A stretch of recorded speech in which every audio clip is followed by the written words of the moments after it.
According to the paragraph, option B is correct because both paramedics and registered respiratory therapists have varying scopes of practice. Now, let's analyze each option and quote the relevant sentence from the paragraph to support the explanation. A. Option A states, "They are both involved in emergency patient care." This statement is not supported by the paragraph. The paragraph discusses the scope of practice changes during the H1N1 influenza pandemic but does not specifically mention emergency patient care as a similarity between paramedics and registered respiratory therapists. B. Option B states, "They both have varying scopes of practice." This statement is supported by the paragraph. The paragraph mentions that during the H1N1 influenza pandemic, some states expanded the scope of practice for healthcare professions, including paramedics and registered respiratory therapists have varying scopes of practice that can be adjusted based on specific circumstances. C. Option C states, "They can both perform a percutaneous crocothyrotomy." This statement is not supported by the paragraph. The paragraph does not mention anything about paramedics or registered respiratory therapists performing percutaneous crocothyrotomy. It only discusses the scope of practice changes during the pandemic. D. Option D states, "They are both procedures used to help a patient breathe more effectively." This statement is not supported by the paragraph. The paragraph does not mention any procedures related to helping patients breathe more effectively. It mainly talks about scope of practice changes during the pandemic. In summary, option B is the correct answer as it aligns with the information provided in the paragraph. Let's look at the next question.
According to the paragraph, the correct option is C.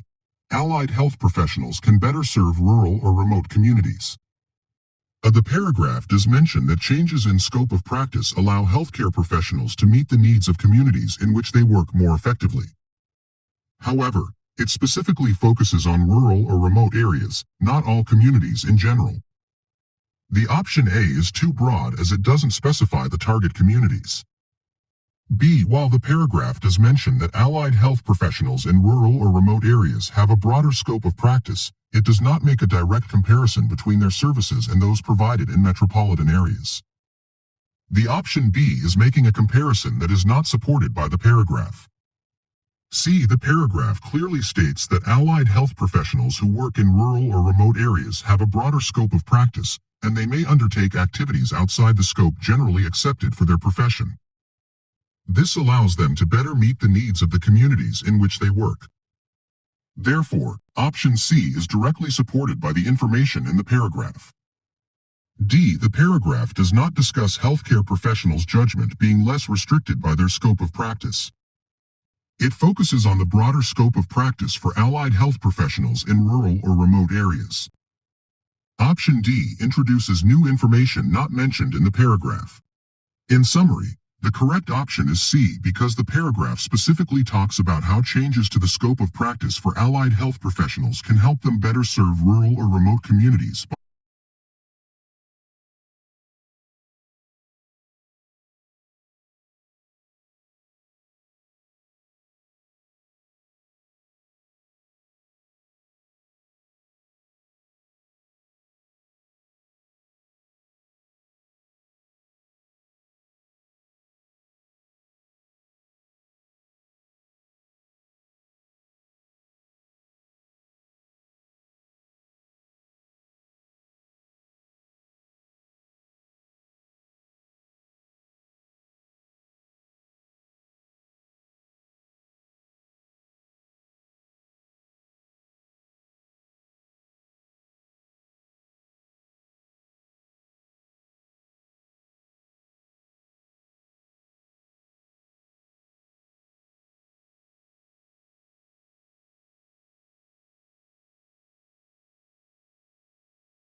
The correct option is indeed A.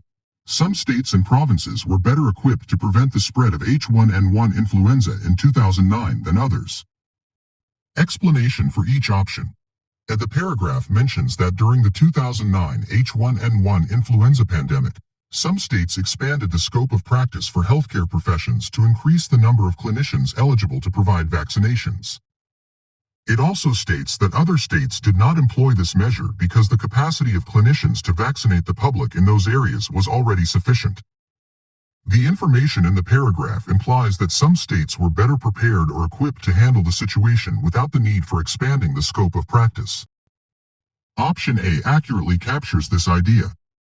B. The paragraph does not suggest that healthcare professionals' scope of practice should be extended permanently to provide vaccinations in case of another influenza pandemic. It only talks about the temporary measures taken during the 2009 H1N1 influenza pandemic.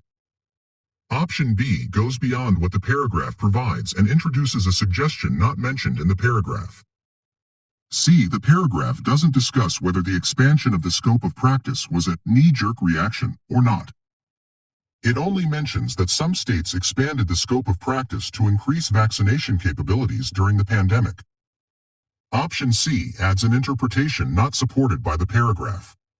D. The paragraph talks about the temporary expansion of the scope of practice during the H1N1 influenza pandemic but doesn't indicate whether healthcare professionals have been allowed to provide vaccinations since 2009 to prevent the spread of pandemic influenza. Option D introduces new information not mentioned in the paragraph. In conclusion, the correct option is A because the paragraph implies that some states were better equipped or prepared to handle the H1N1 influenza situation without needing to expand the scope of practice for healthcare professionals.